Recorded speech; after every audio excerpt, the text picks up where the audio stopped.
Olá, boa tarde a todos. Agradecer a presença de todos nessa live, assistindo essa live que nós estamos fazendo, do terceiro simpósio internacional Network Science, né? São 3 dias de atividades que nós teremos, dia 20, 21 e 22 de outubro. Essa segunda sessão, a nossa sessão é intitulada, painel 1, na verdade, intitulado Redes Sociais e Redes de Informação. Vou estar moderando essa mesa, eu sou Fábio Castro Gouveia, da Fundação Oswaldo Cruz. Nós temos como convidados para essa mesa o Dr. Jorge Belchini, ele é vinculado ao programa de pós-graduação do IBIT-UFRJ.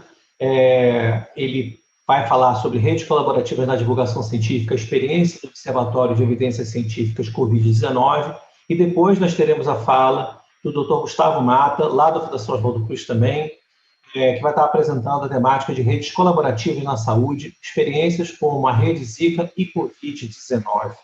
Okay? Bom, para dar uma breve introdução, o Dr. Jorge Calmon de Almeida Belchini, ele é pesquisador titular do IBIT, do Instituto Brasileiro de Informação em Ciência e Tecnologia, do Ministério da Ciência, Tecnologia, Inovação e Comunicações, MCTIC, professor titular de Medicina da Pontifícia Universidade Católica do Rio de Janeiro, a PUC-Rio, tem graduação em Medicina pela Universidade Federal do Rio de Janeiro, especialização em Medicina Homeopática pela Escola Médica Homeopática Argentina, especialização em Medicina Ortomolecular pelo Centro de Medicina Ortomolecular do Rio de Janeiro, idealizador e fundador do Simpósio Nacional em Pesquisa em Homeopatia. Tem o seu mestrado em Ciência da Informação e doutorado também pela Universidade Federal do Rio de Janeiro, doutorado sanduíche em Informação Médica no National Center for Biomedical Communication, do National Institute of Health, dos Estados Unidos, e é pós-doutor pela COP-UFRJ, e docente em Clínica Homeopática pela Universidade Federal do Estado do Rio de Janeiro, professor do programa de pós-graduação em Ciência da Informação do convênio IBIT-ECO-UFRJ, membro da Academia de Medicina do Rio de Janeiro. E espero que eu não tenha deixado nada de fora do vasto currículo aqui que está apresentado para o Dr. Jorge Belchini, meu colega lá do programa de pós-graduação em Ciência da Informação. É um prazer estar tendo a oportunidade de estar com ele aqui, falando nesse simpósio. Passo a palavra para ele, para que ele possa fazer a sua apresentação. Apenas para informação aqui geral e relembrete, Gustavo e eu temos que ligar o microfone, parar a apresentação do vídeo, para que aquela do professor Jorge fique em evidência. Ok? Jorge, a palavra é sua. Fábio, muito obrigado. Gostaria de começar agradecendo o convite do professor Marcos Cavalcante, do professor Fábio Castro Gouveia, da Elaine Cristina Dias, da Larisa Turlia, por participar desse simpósio que, sem dúvida alguma, é fundamental no desenvolvimento desse conhecimento sobre redes no campo científico e social. Vou abrir a tela aqui para compartilhar.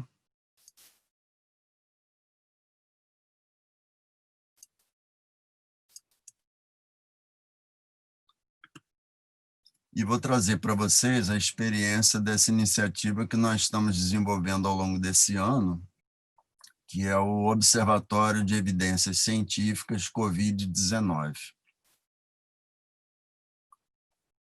Nós estamos vivendo esse fenômeno global da pandemia da Covid-19.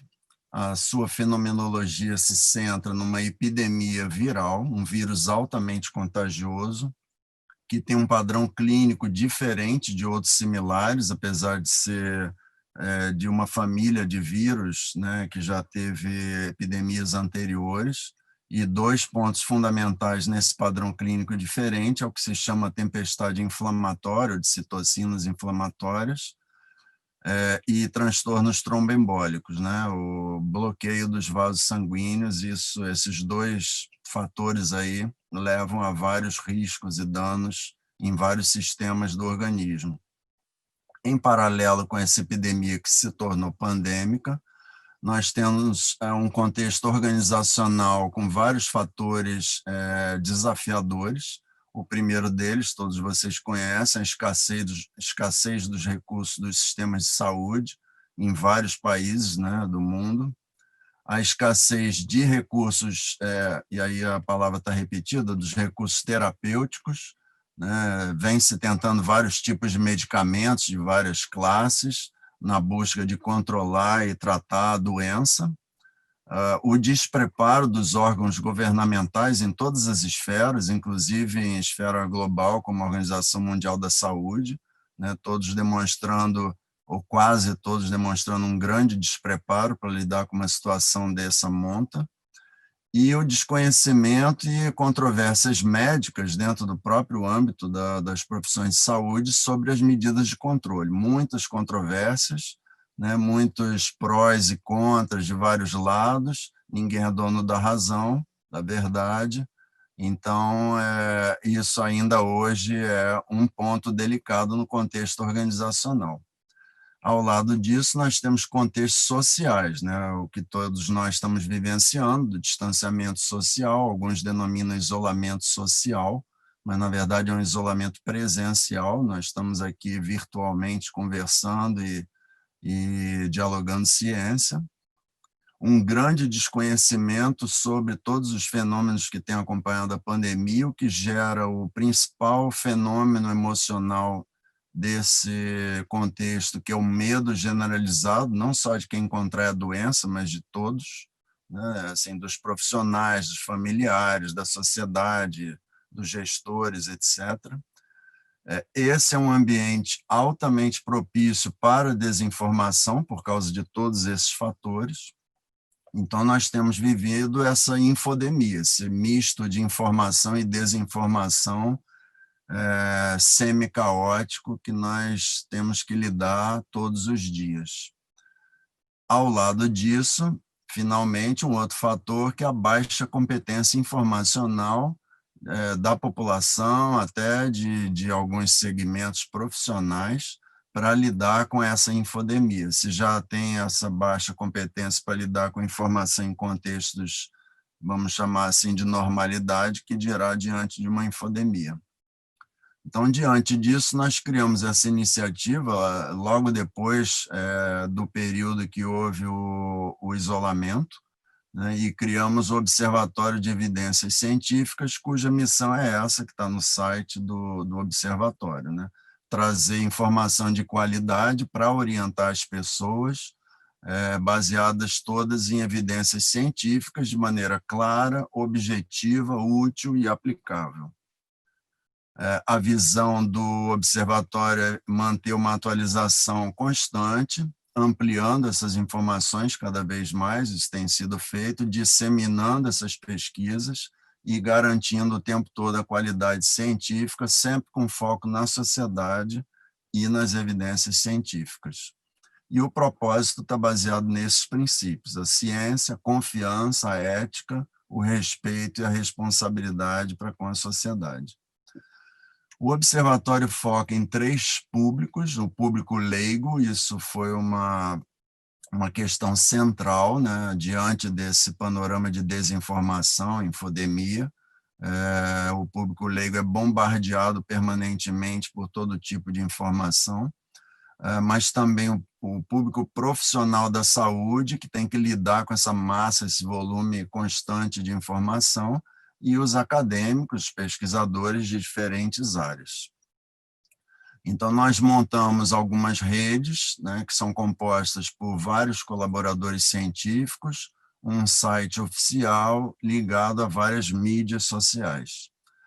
Aqui vale a pena fazer uma reflexão que, assim como essa iniciativa, várias outras têm trazido à tona cada vez mais o valor da obra de Marcel Mauss, né, o pai da antropologia francesa, e sua teoria da dádiva, na medida em que todo esse trabalho ele é gratuito, ele é feito de maneira voluntária, né, reunindo quase uma centena de profissionais em torno disso. O principal apoio aqui que eu percebo pessoalmente é que todos são movidos por uma empatia, né, um fenômeno global, social, e nós, movidos por essa empatia, não só no nível pessoal, mas no nível social, motivados por uma causa de ajudar a humanidade nesse período de transição difícil. O observatório reúne 80 colaboradores científicos, 8 gestores do conhecimento, portanto, reúne em torno de 90 pessoas. Eu brinco que vai de 8 a 80, né, o observatório.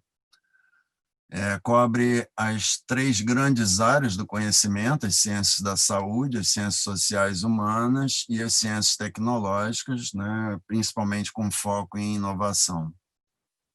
Um breve histórico, logo depois desse período que houve decretamento do distanciamento social, presencial, nós fizemos o desenvolvimento de uma proposta que foi submetida para o nível central do IBICT, do Instituto Brasileiro de Informação em Ciência e Tecnologia, que disponibilizou uma plataforma nessa URL, que é o site do observatório.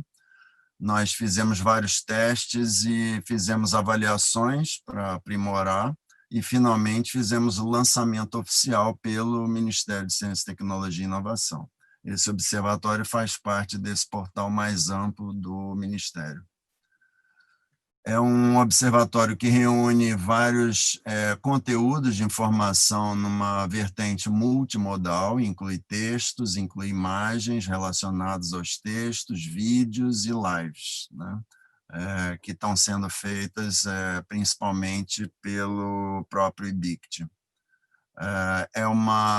No campo da produção científica, o principal produto são resenhas de artigos e resenhas de revisões da literatura. Ambas são hiperlinkadas com as referências, ou seja, todos os leitores podem ler a resenha e depois ir no artigo original. Nós temos atualmente em torno de 100 resenhas publicadas, que continuam sendo publicadas, e também um desenvolvimento de algumas revisões sistemáticas em paralelo. Esse processo de produção passa por várias etapas, desde uma busca e recuperação de artigos em revistas, né, em periódicos científicos de mais alta qualidade, com um fator de impacto alto, etc.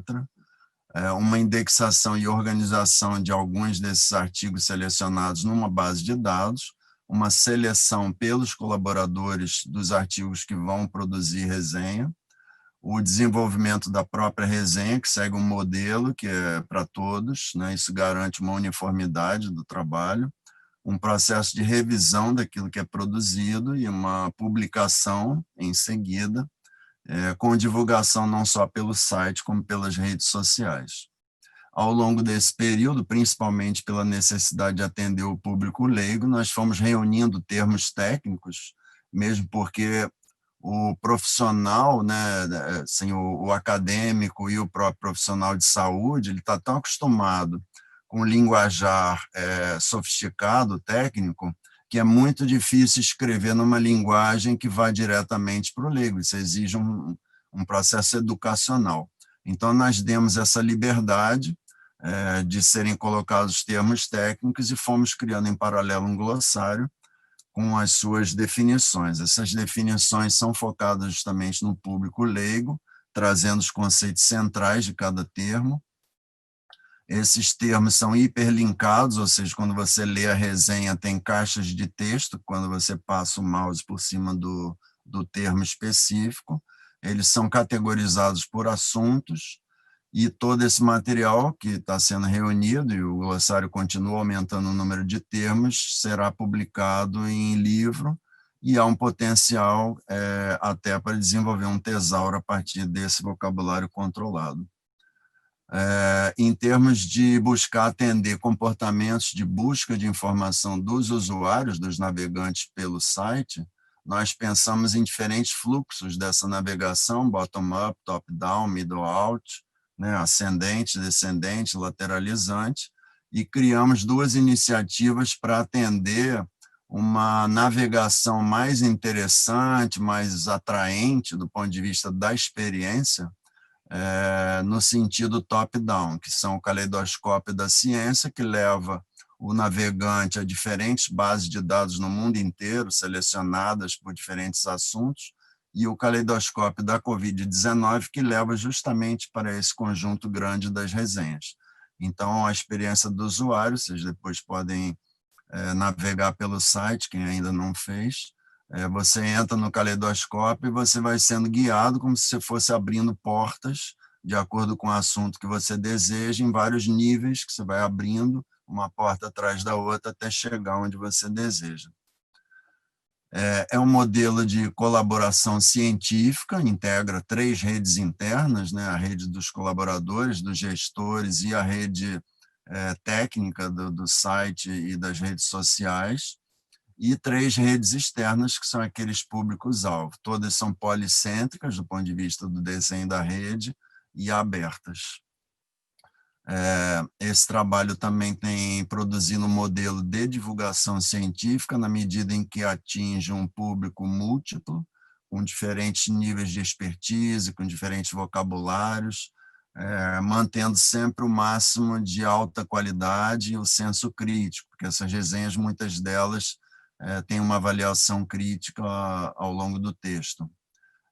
E, com isso, nós cumprimos a missão de ampliar e agilizar essa assimilação de informação, porque você leva menos de 1/10 do tempo lendo uma resenha do que um artigo científico. O que se liga também num modelo de educação científica, porque a resenha serve como um arcabouço cognitivo, né? Isso é um princípio fundamental na educação contemporânea, quando você cria um arcabouço que você permite assimilar melhor a informação mais volumosa que vem a seguir.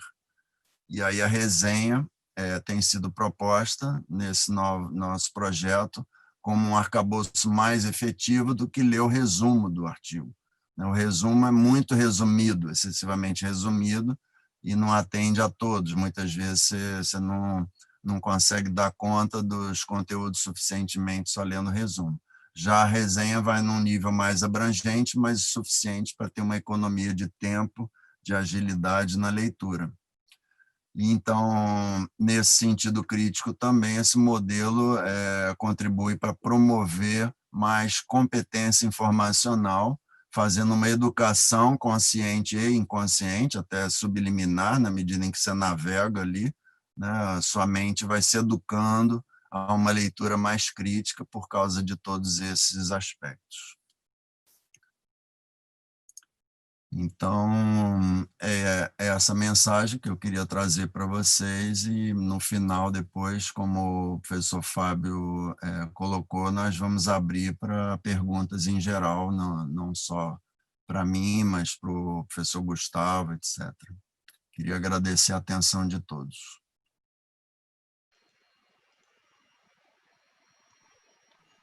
Pois bem, muito obrigado.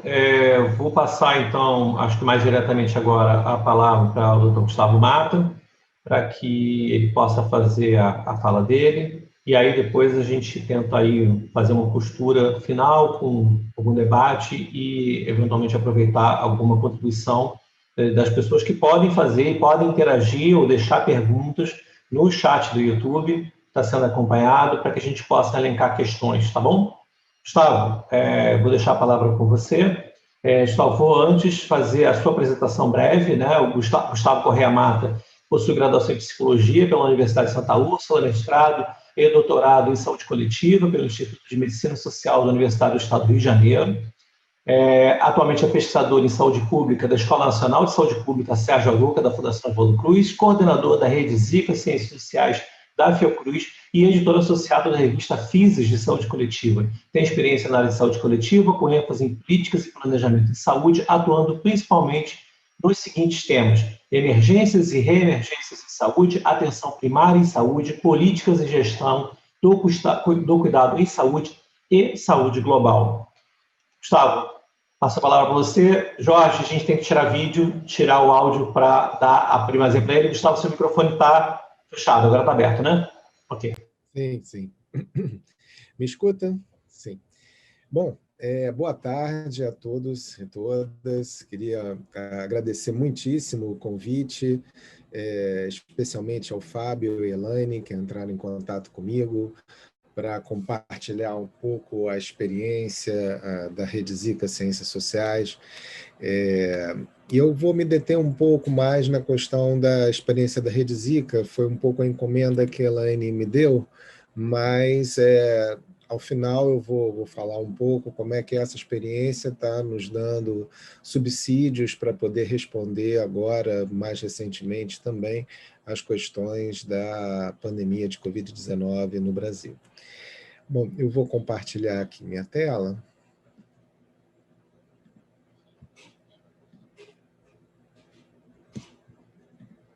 Bom,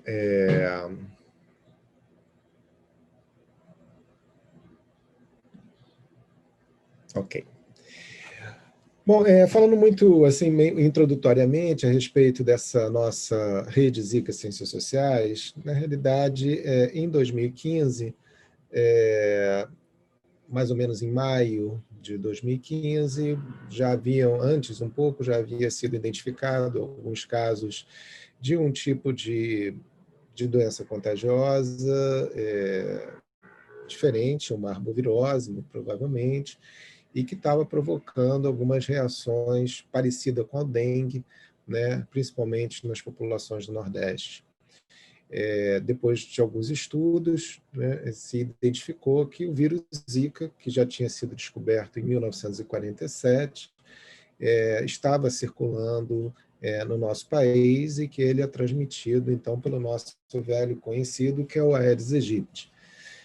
Eu me lembro bem, o ministro da Saúde, na época, ele colocou que, confirmando que havia a circulação do vírus Zika no Brasil e que nós não deveríamos nos preocupar com ele, porque ele é uma dengue leve, e que nós deveríamos nos preocupar era com a dengue mesmo, porque a dengue poderia matar. E nós já estávamos num cenário de muita crise política e econômica brasileira. Alguns meses depois, começou a se identificar um crescimento, um aumento de casos de microcefalia neonatal e alarmando, né, as autoridades. E houve um crescimento bastante importante e, finalmente, conseguiram estabelecer a correlação entre o vírus Zika e essas malformações fetais durante a gestação. Então, na época, a Fiocruz, que estava sendo presidida pelo Paulo Gadelha, organizou um comitê de emergência e que estava baseado em 4 pilares, né? O primeiro, diagnóstico; o segundo, vacina; o terceiro, pesquisa clínica; e o quarto, mobilização social. Na época, a atual presidente da Fiocruz, Anísia Trindade Lima, ela era vice-presidente de Educação, Comunicação e Informação e também cientista social, viu ali uma possibilidade de repercussões muito importantes na sociedade, de diversas dimensões, e então convocou um grupo de cientistas sociais, fez uma chamada bem ampla na Fiocruz, para que nós nos mobilizássemos a responder à epidemia de Zika.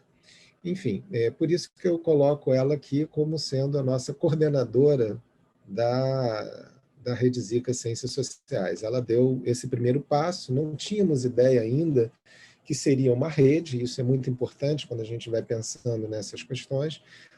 Várias experiências foram se dando, e uma primeira, né, que nos fortaleceu enormemente foi a entrada de um work package, né, de um pacote de pesquisa de trabalho específico do maior consórcio europeu, que é o Zika Alliance, né, composto de 12 work packages. Nós, então, passamos a coordenar um dos work packages, tendo alguns recursos financeiros importantes, principalmente para a área de ciências sociais, e que ajudou a estruturar boa parte da rede Zika. Sendo muito rápido aqui, né, um pouco em relação aos contextos, e que nos chamava já a atenção, já num primeiro momento, é que os danos neurológicos do Zika vírus não encontravam precedente nas ciências médicas e da saúde, né? Até mesmo outros danos, outras microcefalias, eram, assim, no seu aspecto mais morfológico e nas suas repercussões neurológicas, muito diferentes do que aquilo que se conhecia até então. A maioria das famílias afetadas são originadas do Nordeste do país, mais da metade dos casos de hoje conhecida síndrome congênita da Zika, é equívoco chamá-la de microcefalia é um dos sinais apenas, né? Então elas são originadas no Nordeste do país, mais da metade dos casos aconteceram lá, principalmente nos estados de Pernambuco, Bahia, Paraíba, enfim, são esses os estados que foram mais afetados naquele momento. O drama vivido pelas mulheres e famílias diante da incerteza científica, um pouco algo que a gente hoje vive em relação ao SARS-CoV-2 e à Covid-19, que é o desconhecimento, né, em relação às repercussões daquele vírus. Apesar de se conhecer o vírus, não se identificava que tivesse repercussões tão graves naquele momento, né? E, inclusive, ainda temos muitas perguntas não respondidas em relação ao Zika vírus e as suas repercussões. Então, era um conjunto de incertezas assim muito grande, né? O que vai acontecer com meu filho? Meu filho vai viver? Meu filho vai poder comer? Meu filho enxerga? Meu filho ouve? Né? Então, tiveram uma série de incertezas que foram bastante importantes nesse momento. Né? O fortalecimento, naquele momento, do debate do direito reprodutivo no país, né? Mas que imediatamente ele deixou de aparecer. O principal vetor do Zika vírus sendo o Aedes aegypti, e a velocidade da produção e difusão científica na atualidade e suas consequências éticas e sociais. Né? Ao mesmo tempo que se divulgava um artigo, um paper sobre o Zika, imediatamente ele já era de domínio público, ele já era alvo de especulação da mídia, da própria sociedade, das pessoas afetadas. Então, o distanciamento que havia, principalmente no Brasil, né? Nós fomos pela primeira vez afetados, ou sendo o maior protagonista de uma emergência de saúde pública de importância internacional naquele momento, né? Pela primeira vez o Brasil protagonizou isso. Então, houve uma diminuição muito grande. Ao mesmo tempo, o Brasil se tornou um grande laboratório, né? Pesquisadores de diversas partes do mundo vieram aqui para pesquisar o efeito do Zika vírus durante a gestação e nos bebês, além de outras questões que também envolviam o Zika, que não vale a pena mencionar aqui, que não é o objetivo da nossa discussão hoje. Então, nós trazíamos o quê? Né? O olhar das ciências sociais. A ideia, primeiro, né, da produção científica ser atravessada também por processos históricos, sociais, políticos e morais. Né? Então, essa é uma compreensão também importante.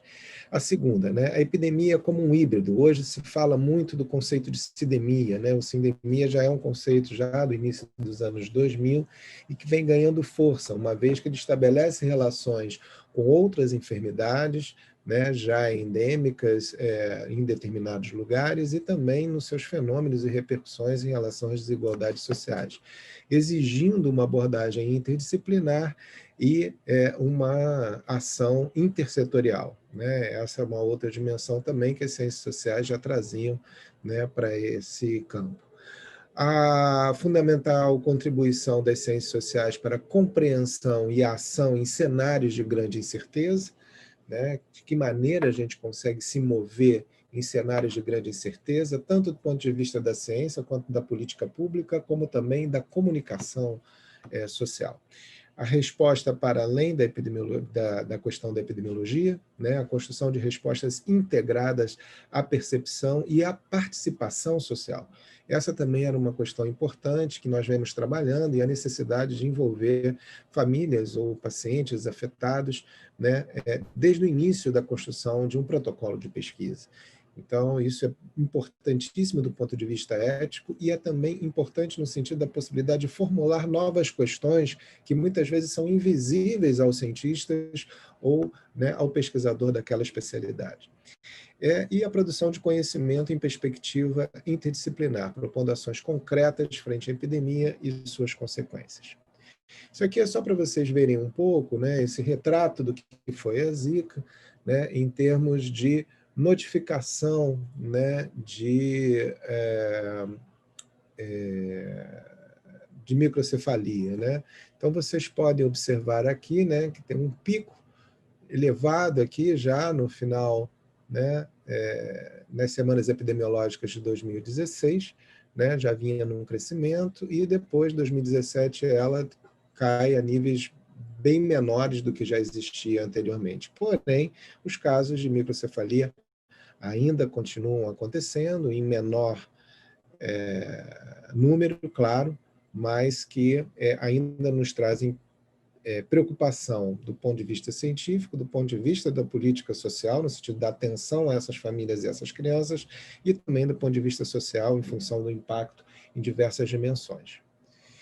Essas são as duas grandes imagens, né, que ficaram da epidemia de Zika, né? Os bebês com cabeça pequena e o mosquito, né?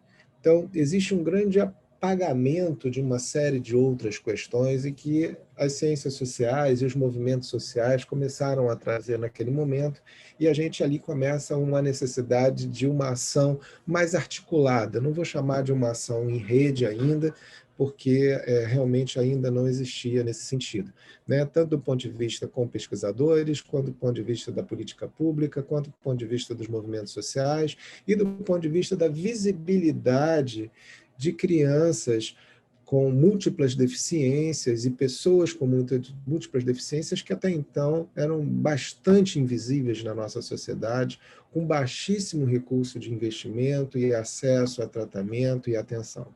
Só para se ter uma ideia, das crianças mais graves, mais severas, a síndrome congênita do Zika vírus, tem uma miríade, assim, desde os casos mais graves, com alterações encefálicas muito importantes, né, e muitas vezes, né, levando à morte muito precocemente, até distúrbios de desenvolvimentos mais sutis e que podem ser percebidos. E nesses casos mais graves, só para se ter uma ideia, essas crianças podem ter convulsões, 20 a 30 episódios de convulsões por dia, e que muitas dessas famílias não têm acesso à medicação adequada, ou até mesmo ao canabidiol, que seria o melhor tratamento para essas crianças. Bom, isso aqui é só para vocês terem uma ideia da criação de grupos de pesquisa envolvendo o Zika vírus. Logicamente, né, a gente fez uma pesquisa aqui nos grupos de pesquisa do CNPq e não haviam praticamente estudos sobre o Zika vírus, né? E há um crescimento bastante grande a partir de 2015 e por diante. Essa é uma outra questão, um dado bastante curioso do ponto de vista científico, e que você teve talvez um dos primeiros momentos em que os grupos de pesquisa do Nordeste se equivalem quantitativamente aos grupos de pesquisa da região Sudeste, né? A região Sudeste conhecida como um grande locus, né, da produção científica brasileira. Nesse momento, há uma grande organização das universidades, institutos de pesquisa do Nordeste, e conseguem produzir respostas bastante importantes em relação à produção científica e inovação em relação ao Zika.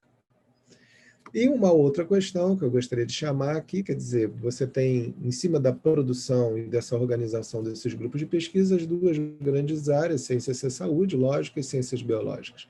Ciências sociais, ciências humanas, né, já aparecem aqui um número bem reduzido de organização. Então, mais uma vez, demandando uma maior incentivo, um maior investimento nessas áreas das ciências sociais. Bom, a nossa rede, então, falando um pouco a partir de hoje, né, reúne cerca de mais de 50 pesquisadores, 10 unidades da Fundação Oswaldo Cruz, 3 universidades nacionais e 4 universidades europeias em acordo de cooperação, projeto de pesquisa compartilhado e financiamento compartilhado. Né? A ideia da gente realmente, nesse momento, é muito diferente daquele momento inicial que eu apresentei a vocês, onde começa a ter uma organização maior, né, em relação a esses tipos de cooperação. Envolve 14 projetos de pesquisa, dos mais diversos, e possui financiamento de instituições de apoio de pesquisa nacionais e internacionais. Diga-se de passagem, o Zika recebeu mais apoio para investimento em ciência e tecnologia de instituições internacionais do que do próprio Ministério da Saúde ao longo do período. Hoje não há mais recurso para o Zika, nem do ponto de vista nacional e nem do ponto de vista de fundos internacionais. Houve um apagamento após, né, a fase mais aguda do surto de Zika no Brasil. O objetivo, então, é enfatizar as dimensões históricas, políticas, econômicas e sociais no esforço metodológico e interdisciplinar de descrever a epidemia não apenas a partir dos seus referentes biológicos e epidemiológicos. Isso não significa dizer que há uma oposição, né? A nossa ideia é que possibilite um maior diálogo, uma maior articulação entre os estudos epidemiológicos, os estudos clínicos, inclusive os estudos de bancada, né? E a gente vai falar um pouco disso um pouco mais na frente. Daqui é um pouco uma estrutura do nosso organograma, com a coordenação geral, uma coordenação executiva, uma equipe executiva, grupos de pesquisa e comissões específicas para tratar desde a discussão ética, engajamento público, comunicação e informação, enfim, a gente foi organizando essas questões sem necessariamente haver uma estrutura rígida, né, de funcionamento, né? Os grupos são bastante flexíveis e se reúnem a partir de determinadas demandas e objetos específicos. Do ponto de vista, então, da perspectiva metodológica, né, a gente tem alguns conjuntos, né, de objetos e temáticas que foram sendo construídos ao longo do tempo. Mais uma vez, nada disso estava completamente previsto no início. A gente foi identificando na relação com a resposta à epidemia de Zika e o desenvolvimento científico uma série de temáticas e agrupando novos pesquisadores em função dessas temáticas, né? A questão da produção científica, mídia, controvérsias públicas relacionadas com a epidemia de Zika, por exemplo, o Fábio está envolvido nesse projeto, impacto econômico do Zika vírus no Brasil, a partir da perspectiva do usuário, mobilização social frente à emergência sanitária no Brasil, né, a resposta da Fiocruz, a resposta do sistema de saúde brasileiro, do SUS, a promoção da saúde no contexto da epidemia, atores, cenários e processos de tomada de decisão, o papel dos organismos internacionais frente à ameaça global do Zika, em relação específica com os países de baixa e média renda, a história do presente da epidemia de Zika no Brasil. Hoje nós temos um acervo bastante importante, tentando reunir uma série de conteúdos e materiais em relação a isso, e discussão de gênero, direitos reprodutivos e sexuais, e também o mapeamento da resposta pública da epidemia, realizada, então, pela Fiocruz, e a pesquisa científica e tecnológica para inovação em educação e comunicação. Bom, alguns dos desafios que nós já tínhamos naqueles momentos e ainda temos até hoje, né? Gerar sinergia interna através dessa rede na construção de uma agenda integrada e integrativa, né? Ou seja, uma agenda que seja construída de uma maneira mais integrada e que possibilite processos, né, de integração na relação com a pesquisa, com o ensino e também com a extensão, né? Então, a partir do enfrentamento da crise sanitária e suas repercussões de curto e médio prazo. Gerar maior aproximação, né, e articulação entre os estudos epidemiológicos, clínicos e de bancada, com aqueles focados nas dimensões sociais e humanas da tripla epidemia, né? Esse é um outro problema, né? Uma vez em que a gente identifica a Zika articulada também as outras enfermidades endêmicas, quanto os 4 sorotipos da Zika, mais a chikungunya e a chegada mais recente do Zika, e também do chikungunya, provocando uma série de efeitos. Então, essa é uma outra articulação importante. Mais uma vez, o tempo todo não há uma ideia de se fazer uma antinomia da dimensão social com a dimensão biológica. Muito pelo contrário, tentar ver até que ponto a dimensão biológica ajuda a explicar o social, até que ponto o social ajuda a explicar a dimensão biológica e o que eles podem fazer sinergicamente. Então, articular também estratégias educacionais e de pesquisa junto aos movimentos sociais e formuladores de políticas para o SUS. Tivemos várias iniciativas desse tipo, desde a participação na sala de situação de monitoramento do Zika vírus, que era feito através de reuniões com autoridades sanitárias, movimentos sociais, representantes de instituições científicas, de famílias afetadas pelo Zika vírus, né? Outros tipos de participação junto ao Ministério Público, junto ao Conselho Nacional de Justiça, ao Conselho Nacional de Saúde, junto ao próprio Ministério de Saúde. Tiveram inúmeras agendas nos quais nós participamos e tentamos influir nessas agendas.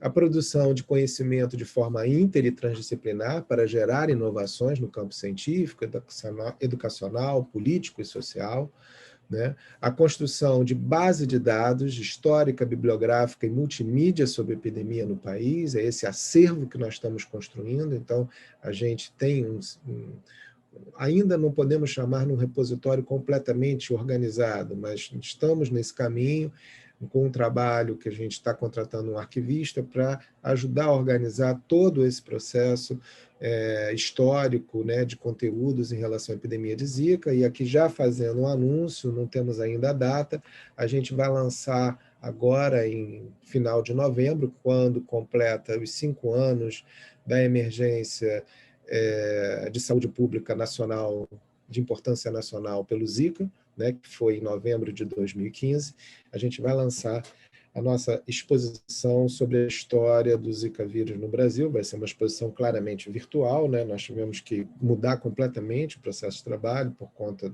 da pandemia de Covid, e aí é uma exposição que seria presencial e itinerante no país inteiro e em outros países, a gente teve que transformar numa exposição virtual.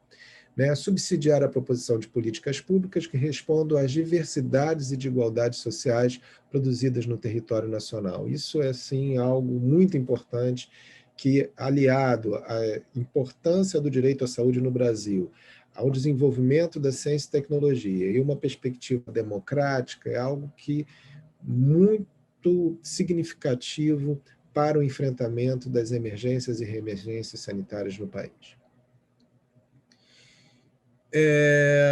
A gente, então, ao longo desse processo, alguns encaminhamentos se deram, né? A gente entendeu que a gente necessitava construir um núcleo de estudos sobre a ciência e de saúde global na Fiocruz, devido ao que foi a emergência de Zika, as inúmeras questões que apareceram em função de cooperação e colaboração internacional, ao lugar diferenciado do Brasil na seu parque científico e tecnológico, e, ao mesmo tempo, a sua fragilidade em relação aos países mais desenvolvidos e como se situar nesse campo. Né? A ideia e a premissa de se sair de uma arena competitiva do qual o campo científico ele é marcado. Nós somos avaliados individualmente pela nossa produção. Quando a gente está fazendo as nossas avaliações para CAPES, dos nossos programas de pós-graduação, o que mais conta são as publicações, as formas de credenciamento e uma série de coisas, e não articulada com uma perspectiva mais dialógica e cooperativa entre os diferentes campos e entre pesquisadores. Esse não foi um processo simples na resposta ao Zika, né? Só para se ter uma ideia, só agora, 5 anos depois da epidemia de Zika, assim, no momento mais agudo dela, nós estamos iniciando um processo de harmonização das coortes, quer dizer, os estudos de segmento perante as crianças e famílias entre os diversos institutos de pesquisa do país. Ou seja, nós compartilhamos informações em nível internacional e não compartilhamos as informações em nível nacional. Esse é um problema nessa construção de redes nacionais de produção científica e de resposta. Uma proposta de compartilhamento, coleta de dados, banco de dados e acesso aberto a artigos.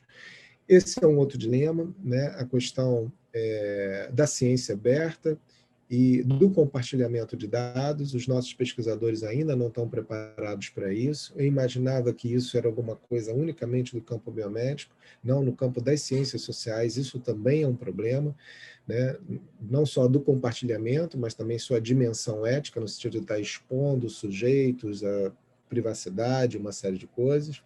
Então, não é fácil articular uma rede científica onde essas questões de dado, ética, financiamento, interesses econômicos, prestígio, reconhecimento estão envolvidos, né? Há necessidade de uma transformação, né, do acordo moral que existe dentro do campo científico. Acho que a Covid está trazendo isso de uma maneira muito intensa, se a gente for pensar, inclusive, na produção da vacina, a competição que existe muitas vezes, né, até entre estados brasileiros, de quem vai produzir a vacina, no final das contas. Então, tem várias questões aí muito importantes, desde a sua dimensão política até a sua dimensão econômica.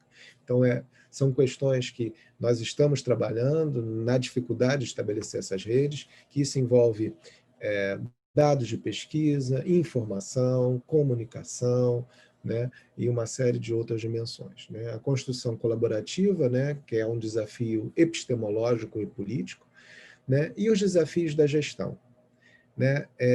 Os desafios da gestão também se colocam. Os pesquisadores no Brasil, eles fazem absolutamente tudo, desde você mapear os editais de pesquisa, fazer as submissões, orçar o projeto de pesquisa, como gerenciar os recursos, cuidar das prestações de contas. E, no caso do Zika, a gente teve que lidar, de repente, com uma realidade que não era, pelo menos, muito comum. Alguns de nós fazia isso, mas não com tanta intensidade. Lidar com diferentes tipos de financiadores, diferentes tipos de prestação de contas, né, diferentes acordos entre países, e a gente realmente, institucionalmente, do ponto de vista científico, mesmo sendo a Fiocruz, havia uma necessidade de capacitação das equipes de gestão e uma horizontalização, né, entre a equipe de coordenação científica e a equipe de coordenação de gestão. Não há por que nós termos uma subalternidade entre gestão e pesquisa. Então, eu acho que eles têm que caminhar juntos. O pesquisador precisa conhecer as ferramentas de gestão do mesmo jeito que o gestor precisa conhecer as questões da pesquisa, as suas temáticas, não como um especialista, mas sim como uma forma de conduzir melhor processos, organização e também comunicação do trabalho. Até hoje, isso é um grande gargalo, e tanto do ponto de vista da formação de analistas de gestão, para a gestão de projetos, para a gestão financeira, para a gestão de comunicação científica. Em redes como essa, a gente tem que estar preocupado com o público interno. Imagine uma rede de mais de 50 pesquisadores, que envolvem pesquisadores, alunos, instituições de financiamento, imprensa e uma série de outras questões. Então, isso é uma gestão, uma governança bastante complexa e que necessita de maior aprimoramento. Os desafios, né, para além das práticas de vigilância, né, o planejamento de ações, serviços de saúde que respondam às diversidades dos contextos sociais, epistemológicos e culturais.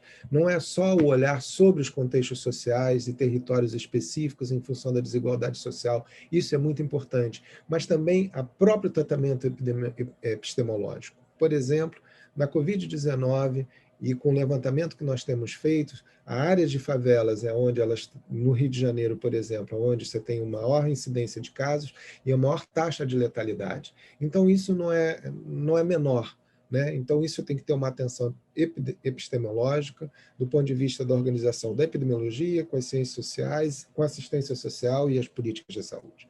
E também culturais, né, em função das diversidades de discussões étnicas, de gênero e raciais que nós temos muito presentes no nosso país.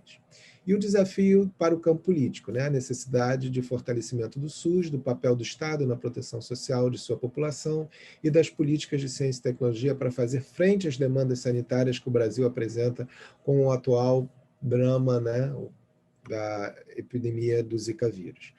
Isso não é trivial, a gente está vivendo novamente isso com a Covid. Como falar, por exemplo, né, de distanciamento social, de isolamento social em comunidades onde você tem dificuldade de sobrevivência, de condições de vida, de acesso a materiais de higiene, né, de água, ou até mesmo de gás para cozinhar, né, em lugares onde você tem grande aglomeração, e aonde, muitas vezes, os serviços essenciais e aquilo que está funcionando nessa disparidade de informações, né, como disse o meu colega, causando muita confusão na população e gerando mais aglomeração em transporte público e uma divisão social da prevenção, se a gente puder dizer assim. Então, já fazendo uma ponte um pouco com as discussões da Covid, né? Só para dar alguns exemplos de alguns outros desdobramentos, a gente fez uma série de cursos de pós-graduações também integrados, né, onde a gente tem disciplinas integradas com várias unidades da Fiocruz envolvidas e também outras unidades e outras universidades, como foi, por exemplo, o Instituto de Medicina Social da UERJ. Então, a gente começou a trabalhar, mesmo antes da pandemia, né, com salas adequadas para conferências, né, web, né, para que a gente pudesse fazer transmissão e interação entre salas de aula de diferentes universidades de diversas regiões do país. E um outro que eu considero uma das questões assim principais, que foi a oficina que nós realizamos em 2018, durante o Congresso da Abrasco, onde a gente reuniu pesquisadores, movimentos sociais e formuladores de políticas, autoridades sanitárias, para discutir, né, o que a gente aprendeu, o que a gente não sabe e que recomendações nós temos para o enfrentamento da Zika. Isso gerou um documento, né, com mais de 8 dimensões, se eu não me engano, 36 itens, né, voltado para diferentes áreas e que foi encaminhado à Conferência Nacional de Saúde, o Ministério Público, já circulou e tem ajudado bastante movimentos sociais em relação a isso. Bom, é isso que eu queria trazer um pouco a respeito disso, tentei trazer alguns desafios em relação à rede. Esse aqui é o nosso site, que vocês podem visitar, ele está hospedado num hub que a Fiocruz tem na Universidade de Oxford, também fruto da nossa parceria com a Universidade de Oxford e outras instituições, e onde a gente tem um site bilíngue sobre a rede Zika Ciências Sociais. Muito obrigado, desculpe se eu passei um pouco do tempo.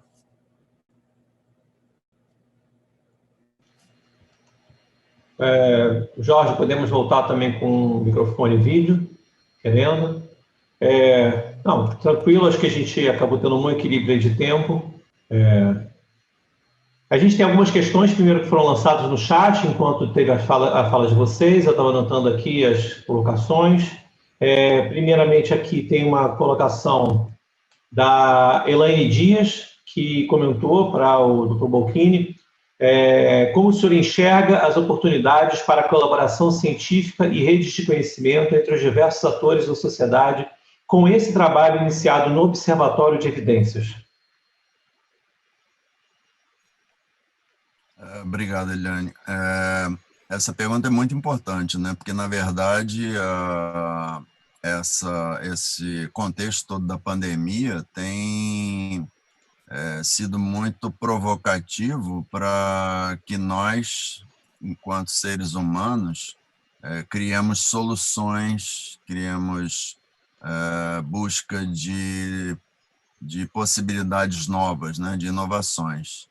Então, a experiência desse observatório, por exemplo, né, nos faz ver, para nós todos da equipe, como que isso está sendo gerado um modelo que pode ser aplicado e, claro, adaptado, dependendo da temática e tudo, para outros assuntos, para outros campos da área da saúde. Então, isso, com certeza, é um modelo que vem dando certo, né? Ele está sustentável,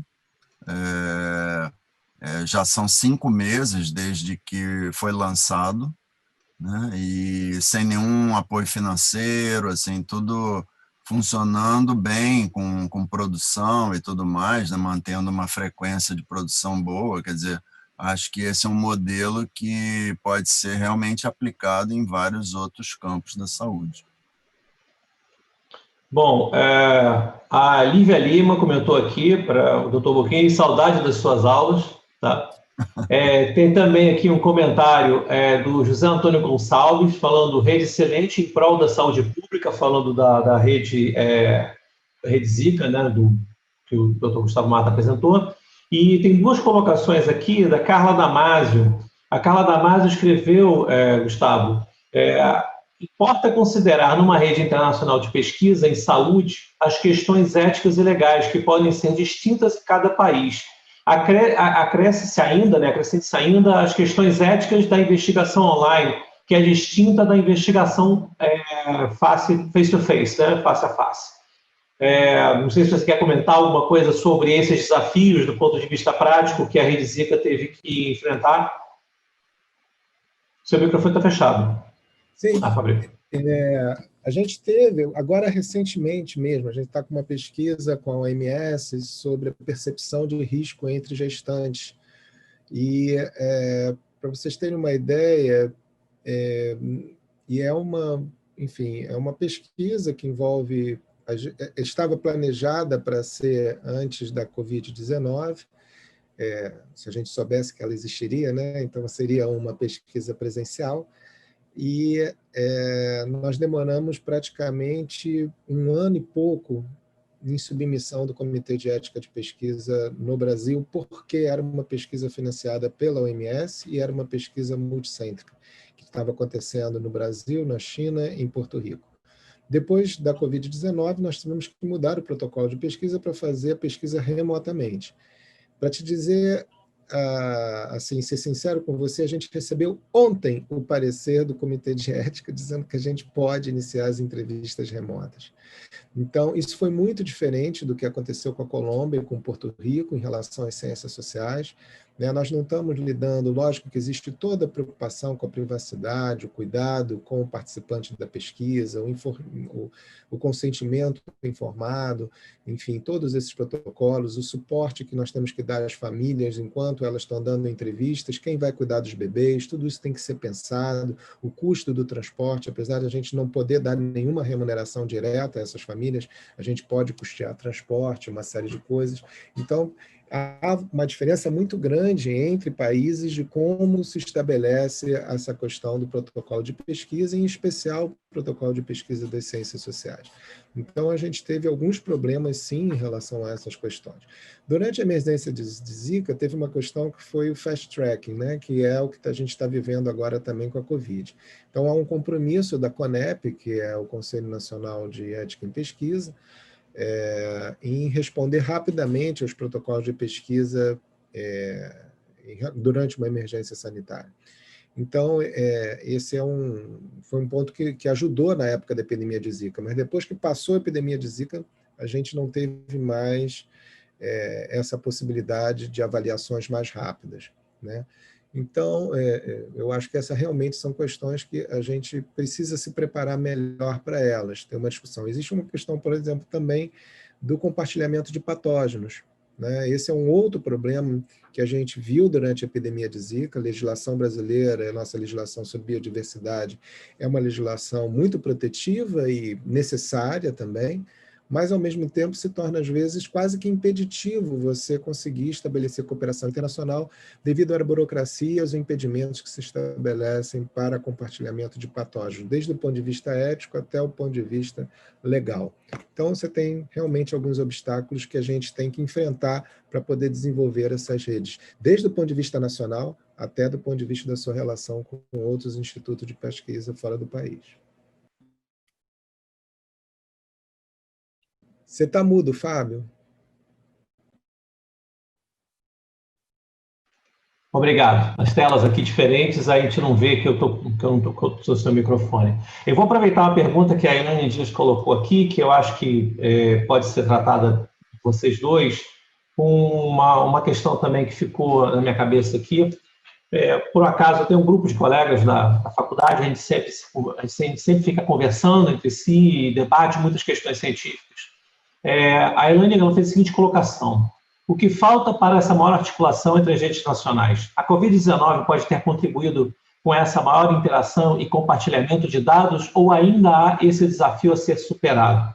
Eu acho que Gustavo e Jorge podem tratar dessa questão, e eu queria só complementar com uma coisa que tem estado muito na minha mente. Eu acho que Zika trouxe para a gente um pouco, realmente, de uma percepção dessa ciência que precisa ser rápida, precisa ser internacionalizada, precisa ser articulada, e a gente deu um exemplo que eu sempre falo muito isso. O Brasil demonstrou a capacidade da sua produção acadêmica, a maturidade da sua academia, a maturidade da sua atenção básica em saúde, a maturidade do seu sistema único de saúde, a maturidade completa de vários profissionais vinculados a todo o processo de saúde no Brasil e no processo de pesquisa durante a epidemia de Zika. E não à toa nós nos tornamos o segundo maior produtor de artigos indexados nas grandes bases sobre Zika. Isso não foi à toa. Nós estamos em segundo lugar, quando nós estamos, em geral, 13º. Para a Zika, nós somos segundo. Mas, ao mesmo tempo, eu vejo muito assim, a sensação que eu tenho hoje com a Covid é que todas as feridas da ciência estão expostas. Todas as falhas que existem dentro do processo da construção que a ciência tem, eles estão meio que expostos para todos, que gera uma certa sensação de crise de confiança, porque, na verdade, as pessoas não foram educadas para entender como a ciência funciona. Então, com essas feridas expostas, a gente meio que fica, né, numa situação crítica.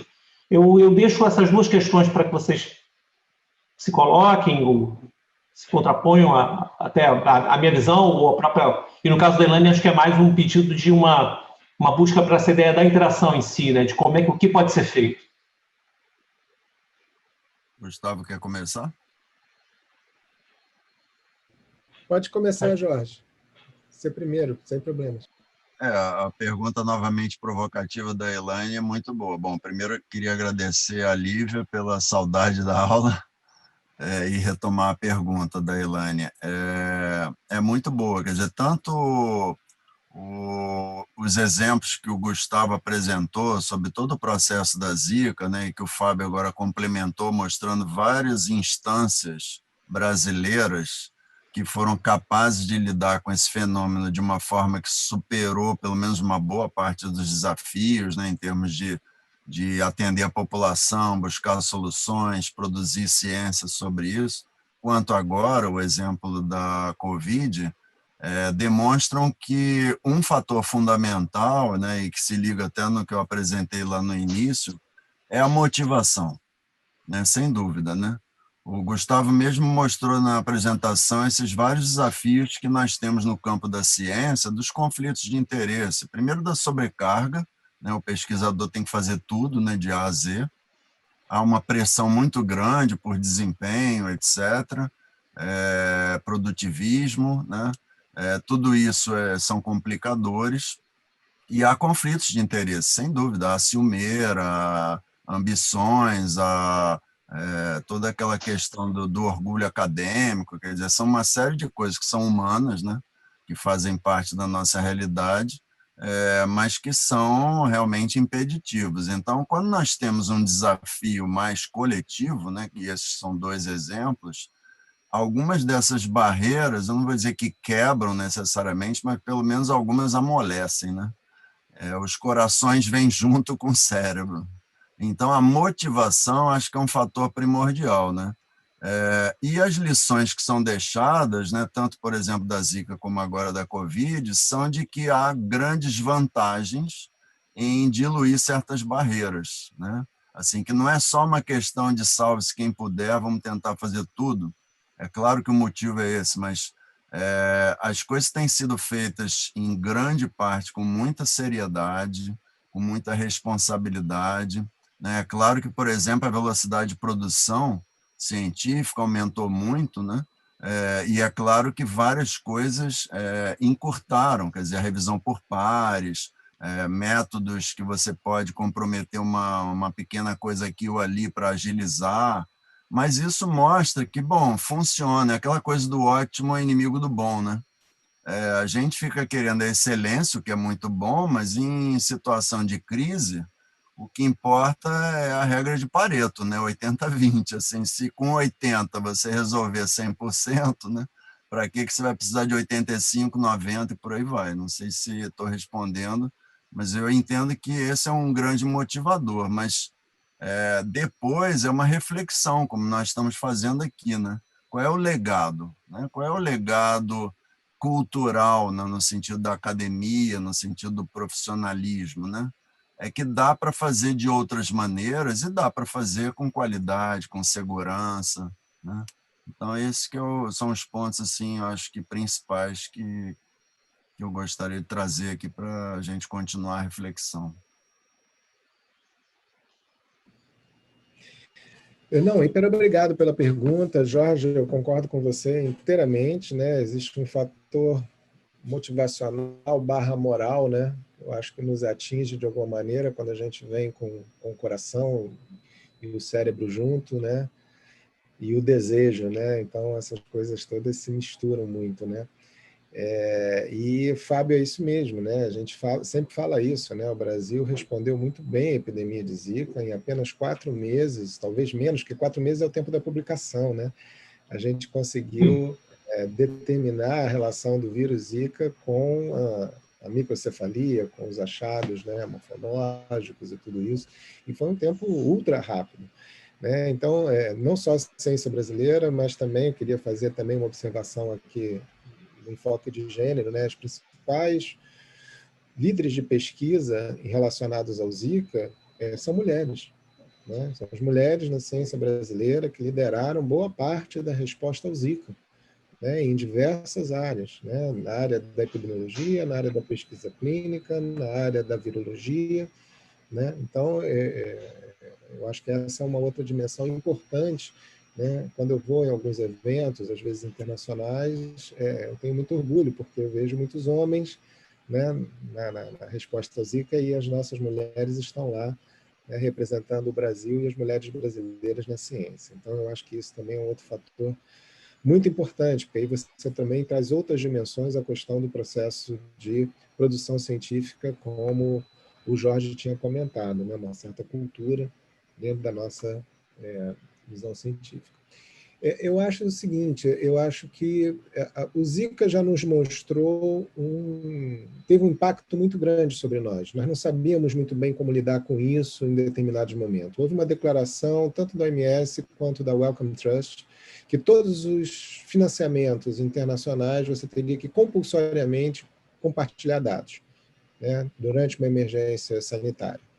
Então, os dados de pesquisas deveriam ser compartilhados. Isso criou um problema enorme. Por exemplo, nossos pesquisadores muitas vezes diziam, não quero compartilhar meus dados. Como é que eu vou compartilhar meu dado dentro de um consórcio que tem uma multinacional farmacêutica fazendo parte, né? E isso vai gerar um produto, vai gerar patente, e a gente vai ter que pagar por um produto que a gente ajudou a construir. Então, tem uma série de outros acordos do ponto de vista internacional. E também tem a questão da vaidade, né? Como o Jorge já comentou, no sentido de poder receber recursos e ampliar a minha ação do meu grupo de pesquisa, e alguns acordos foram feitos, né, vamos dizer assim, descuidadamente, né, em relação a essas questões, criando muita competitividade também entre os grupos de pesquisa nacionais.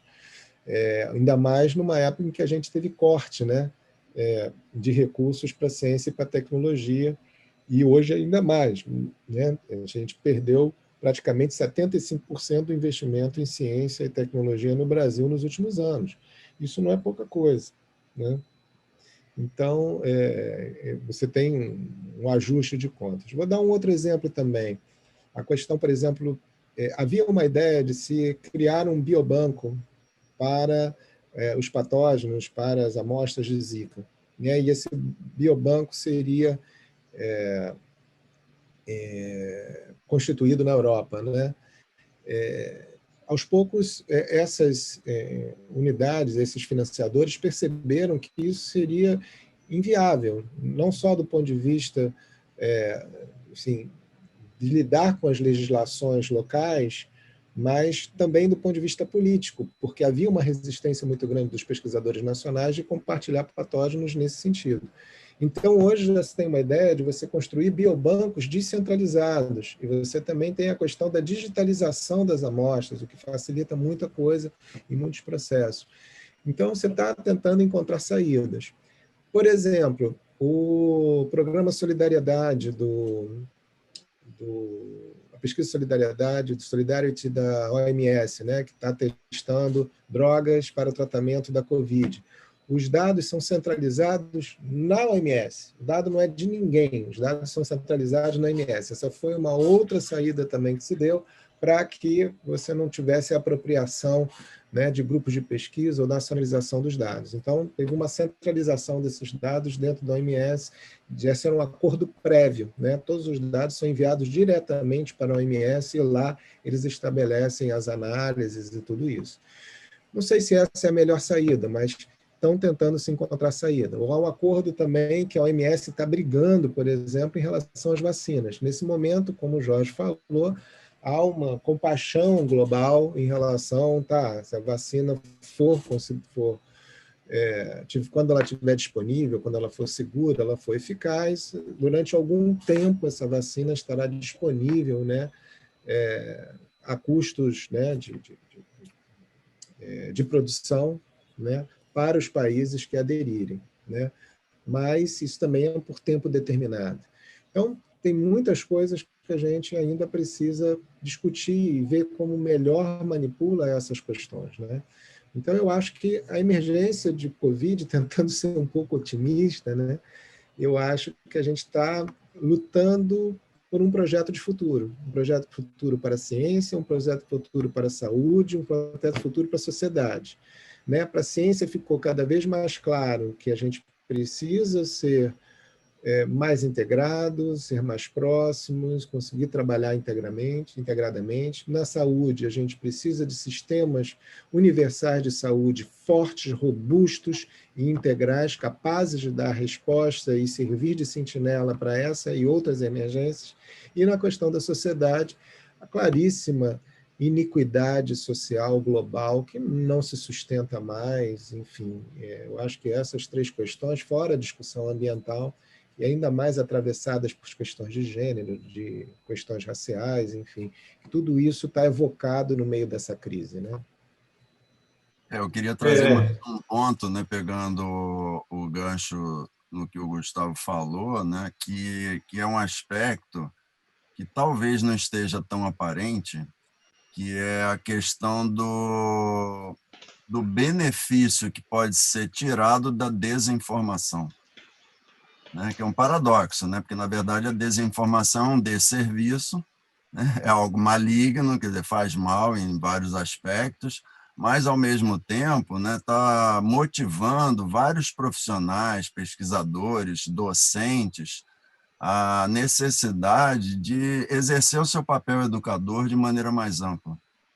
A quantidade de lives, de eventos online, né? Assim, nunca isso aconteceu. Não é só pelo isolamento, né? As pessoas estão se mobilizando realmente para buscar informar, trazer esclarecimento em vários aspectos, né? E antes isso ficava restrito à academia, esse papel era feito pela mídia no máximo, né? Assim, havia um gap, havia um divisor, né? Então, a população tinha que receber isso por vias indiretas, né? E agora não, agora criaram-se canais, não só os indiretos, mas também os diretos. Acho que isso é um aprendizado, né? Como o Gustavo falou. É um desafio que está levando também a um aprendizado, né? Que não basta se encastelar e ficar lá preocupado com a sua pesquisa, com o seu trabalho profissional, e sim que você tem sempre essa dimensão educadora, seja qual for o seu ofício, né? Na ciência, né? Eu concordo que realmente, Jorge, houve uma certa aproximação do cientista com a sociedade durante esse momento, que é uma coisa muito, muito positiva, muita gente se preocupando de exatamente estar aproximando um pouco, né, do seu conhecimento, do seu saber e seu processo até de produção da ciência para a população geral. Eu tenho aqui uma lista de questões ainda para alguns comentários, né? A Lívia Lima comentou que o processo de produção do conhecimento científico em geral é muito moroso, mas o Covid mostrou que é possível agilizar esse processo. A Maria Helena Campos Soares concordou. E aí houve aqui o debate, pois é, Lívia, depende da motivação dos interesses envolvidos. A maior parte da pesquisa no Brasil, segundo a Maria Helena Campos Soares de Mello, é feita nas universidades, onde os professores estão envolvidos em inúmeras atividades, como bem disse o Gustavo durante a apresentação, né? E aqui tem, por outro lado, uma pergunta, na verdade, da Larissa, Larissa Turler, perguntando: olá, gostaria de saber se vocês, como ter lições aprendidas para futuros surtos de Zika, dengue, pandemia, e ainda como evitar esse apagão após os surtos, ou após as pandemias passarem, como vivemos hoje com Zika. Ou seja, a gente vivenciou Zika, pelo que entendi aqui da pergunta, e a gente, na verdade, teve um certo apagão desse aprendizado, né, em parte. Quer dizer, algumas lições ficaram, outras se perderam. Como é que a gente trabalha isso? Assim como existe essa perda de memória política, né, que se fala tanto, a gente esquece o que aconteceu, o que os políticos fizeram de mal e votamos neles de novo, né? Isso ocorre em vários outros campos, né? Então, assim, por mais sofrimento que essa pandemia esteja provocando, que a Zika também tenha provocado, há uma tendência natural, até por um mecanismo de defesa humano, quer dizer, nós somos biologicamente preparados para negar, né, para nos proteger do sofrimento. Então, isso faz parte da nossa constituição, dos nossos mecanismos cerebrais, neurais, etc.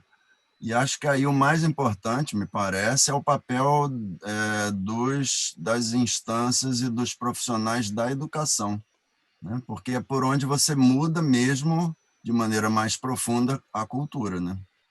Então, assim, sai do campo das notícias, né, da veiculação, da divulgação, né? Se isso não entra profundamente no nível educacional, e aí eu estou falando em todos os níveis mesmo, né, do ensino fundamental até a pós-graduação, essas lições aprendidas vão se diluindo realmente, né? Muitos poucos retêm essas lições. Gustavo? Também acho, pegando a dimensão da educação, né? Eu não sei se a gente tem outro meio de mudar o mundo que não seja pela educação, né? Eu acho que essa é a forma mais dialogada, democrática, de você circular o conhecimento, ser generoso com o conhecimento e, ao mesmo tempo, a possibilidade de construção de um conhecimento crítico. Quando a gente fala crítico, não necessariamente é de esquerda ou de direita, mas crítico no sentido de você buscar, identificar problemas e buscar alternativas para os problemas, soluções para os problemas. Então, eu acho que muitas vezes isso é identificado como uma questão, entre aspas, ideológica, mas é inevitável você separar conhecimento e poder, né? Já dizia o velho Foucault, eu acho que é isso mesmo, né? Não tem como a gente fazer isso. E quanto mais a gente distribuir conhecimento, mais a gente vai distribuir poder, né? E vai empoderar essas populações e as pessoas. Só que você tem, infelizmente, se a gente for olhar a Constituição brasileira e olhar a Seguridade Social, a educação ficou de fora da Seguridade Social. Ficou saúde, assistência e previdência. Por que a educação não entrou em algo que seria a segurança da sociedade? Que seria o aspecto protetivo da sociedade? Como é que a educação ficou de fora? Porque ela já estava inteiramente cooptada com um sistema de privatização da educação e que a boa educação seria para poucos.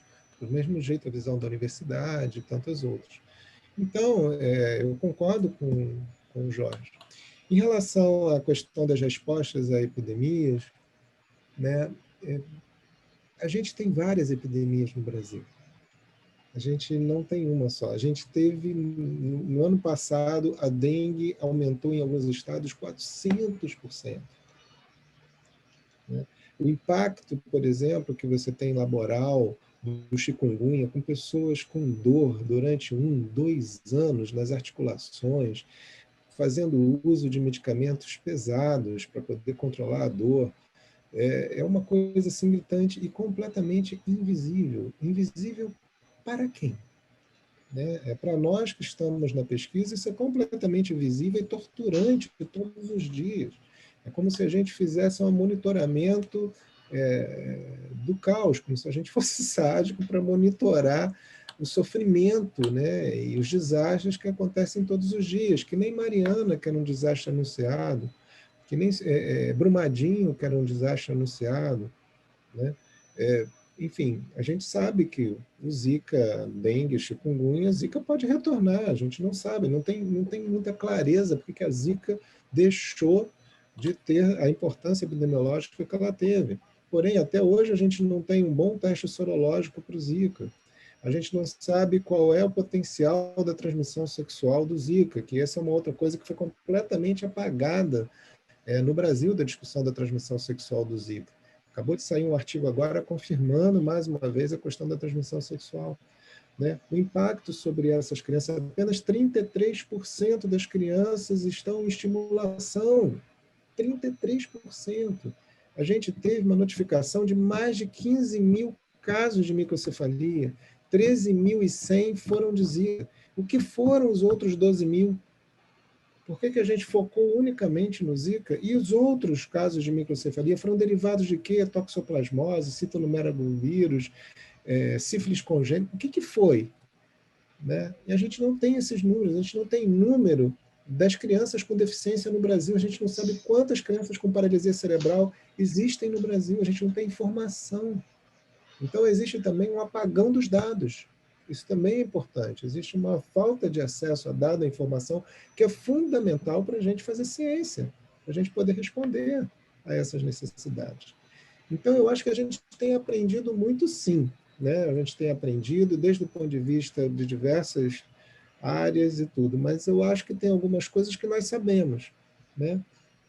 Se a gente tem mais de 50% da população sem saneamento básico, mais de 50% do município sem saneamento básico adequado, mais de 70% da população convivendo em condições de vida precárias, né? A gente tem ainda um índice de escolaridade muito baixo. No momento em que eu consigo tratar essas coisas, eu não estou tratando unicamente o mosquito, o vetor. Eu estou também tratando outras questões de base social que vão conseguir ser respondidas, né? Você teve mais de 100 milhões de pessoas que solicitaram apoio emergencial para o governo federal agora, R$600. R$600. Isso é para famílias que ganhavam menos de R$3.000.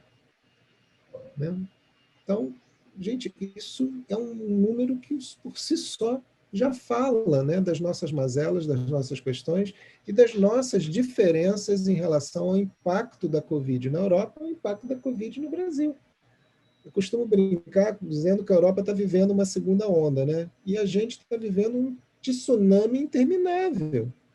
Né? A gente ficou quase 4 meses com mais de 1.000 mortes por dia. 1.000 mortos por dia. A gente já ultrapassou a barreira dos 150 mil mortos. Né? Então, tudo isso são questões assim que são muito graves, né? E que a gente precisa ter algum tipo de reação da sociedade, como disse o Jorge, né? A memória política. Né? Estamos de novo à frente de eleições municipais. Há um uso político da pandemia durante as eleições municipais. Uhum. Enfim, são essas dimensões que são importantes tratar. Sim, e tem mais um ponto, né, que eu quero ressaltar também, né, porque assim, nessa nossa mesa nós estamos tratando de 2 doenças infecciosas, né, que são os exemplos que nós trouxemos aqui para debater em termos de rede de cooperação e tudo mais, mas o conceito de epidemia vai além disso, né? A obesidade, a diabetes também são consideradas epidemias, né? Assim, tradicionalmente, elas são consideradas doenças não transmissíveis, o que não é correto, porque elas são transmissíveis socialmente, né?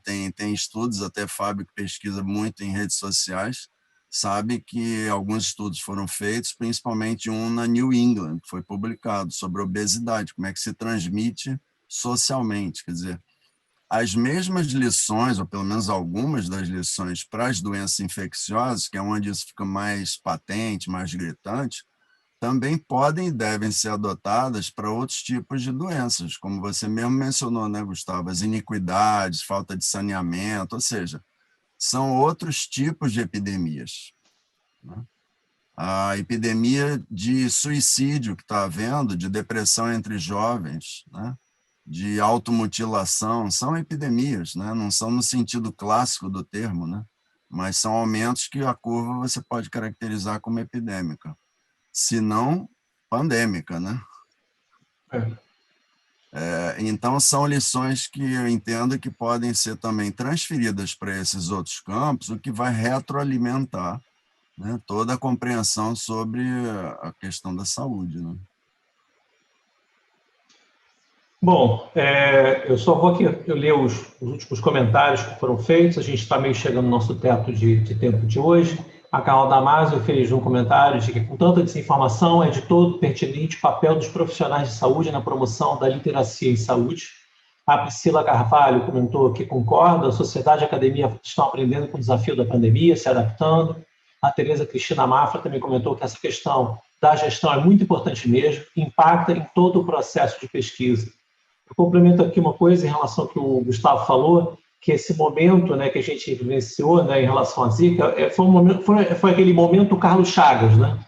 E Carlos Chagas chegou e simplesmente destrinchou a doença de Chagas numa paulada. A Zika chegou aqui e foi a nossa atenção básica e foram os nossos profissionais que olharam para aquilo e disseram assim, não, alguma coisa está errada aqui.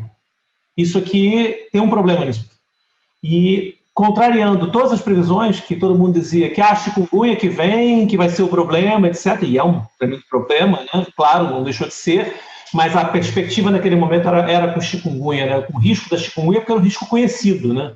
Se sabia das consequências da chikungunya, então o medo era do conhecido. E quem desvendou o desconhecido foi a academia brasileira, com suas pesquisadoras, né? Sua atenção básica em saúde, com todo esse enorme contingente de pessoas ligadas à saúde no Brasil, né, que trabalham mesmo considerando talvez, eu diria que a gente vive no Brasil um certo, como é que eu vou dizer assim, uma certa relação dúbia com isso, né, porque quando se falou também da Covid, se falou muito o seguinte, não, mas o Brasil tem um sistema de saúde muito melhor em certo aspecto do que o norte-americano, por se existir um sistema público de saúde, existir uma estrutura, e lá nos Estados Unidos nem isso tem, né? E que na Europa, alguns países, não, apesar de terem sistemas, não tinham tanta integração, tanto processo para um país da dimensão continental que o Brasil tem, né, enorme, como a gente tem na questão do SUS. Eu acho que, assim, há momentos que a gente fica triste, mas há também no meio disso tudo muitas situações, pequenas situações que a gente pode dizer que a gente pode ter orgulho, né, do que a gente tem nesse país, por conta do seu histórico, né, por conta do legado deixado por grandes figuras que a gente teve da ciência brasileira, da saúde pública brasileira, pessoas que marcaram a história desse país e que conseguiram deixar imprimir, né, legado de alguma forma, mesmo diante de todos esses outros problemas. Concordo, Jorge, a questão do esquecimento é um problema pesado, mas assim, eu acho que talvez é um problema um pouco maior nosso, porque se a gente for pensar bem, os países orientais, né, Japão, Coreia, etc., por terem tido SARS, por terem tido MERS, estavam muito mais ligados. Claro, eles tiveram um reforço de memória mais frequente que o nosso, né, porque a gente teve SARS, MERS nem chegou aqui efetivamente, né, como a gente poderia ter comparado com o que foi o alarde da H1N1, ou com o que foi a questão, com toda a sua dimensão de Zika, dengue e outras coisas. Mas, enfim, não sei se vocês têm alguma consideração final que vocês queiram fazer. Não temos mais colocações aqui do chat também para comentar. Deixa a palavra para o Jorge. Foi uma mesa assim, bem rica, né, em termos das apresentações, das reflexões, das perguntas, né? Acho que foi bem rico, acho que todos nós saímos daqui melhores, aprendemos. E queria agradecer, então, a participação de todos vocês. Gustavo? Eu também, muito feliz aqui de ter compartilhado com o Jorge, com o Fábio, enfim, parabéns, Jorge, pela iniciativa lá do Observatório, enfim, hiper importante também. Acho que tem muitos passos aí à frente de a gente poder socializar essas informações de uma maneira com confiança, com base de evidência, baseada na ciência. Eu acho que isso é hiper importante. E eu, enfim, também só tenho a agradecer aqui ao pessoal que nos assistiu até agora, e as perguntas, sempre muito importantes. E essa ideia, né, desse trabalho em rede que possibilita a gente poder aprender tanto e articular com diferentes saberes, com diferentes grupos sociais, e sempre, né, na ideia da gente poder responder às necessidades da população e em defesa da vida, né? Então, queria agradecer e dar um viva ao SUS e à Universidade Brasileira. Viva. Muito obrigado, Jorge, muito obrigado, Gustavo. Não tenho como agradecer a participação de vocês e muito menos a riqueza das falas que vocês trouxeram para o evento, tá? Obrigados a todos que estavam nos assistindo até aqui. E aqueles que nos assistirão em outro momento, esse vídeo fica, né, obviamente, no canal do YouTube do evento. Um abraço a todos, espero contar com a presença de vocês. Para o segmento, amanhã teremos mais mesas, né, e colocações, teremos também um lançamento de livro, uma palestra com lançamento de livro, e também ainda mais uma apresentação e uma mesa que vai acontecer, na verdade, na manhã de quinta-feira, com alguns convidados também. De fora. Deixa eu só ver assim, o cronograma para passar brevemente para vocês. Então, amanhã nós temos a apresentação de trabalhos na parte da manhã, depois o painel 2 com o lançamento do livro, Redes Sociais, Como Compreendê-las, uma introdução à análise de redes sociais, e depois o painel 3 com interações e relações antes e durante a pandemia, em debate, cases de sucesso de redes de inovação no setor público. E, na quinta-feira, o painel 4, com uso de tecnologia para análise de ciências sociais, saúde e humanidades. O painel 5, da parte da tarde, com gestão do conhecimento, competências e habilidades fundamentais nas redes colaborativas, uma conversa com especialistas. E o painel 6, fechando, na quinta-feira, estratégias do uso de dados e evidências na tomada de decisão. Gente, agradeço a todos mais uma vez. Até amanhã, com mais um pouquinho do terceiro simpósio Internacional Network Science. Muito obrigado.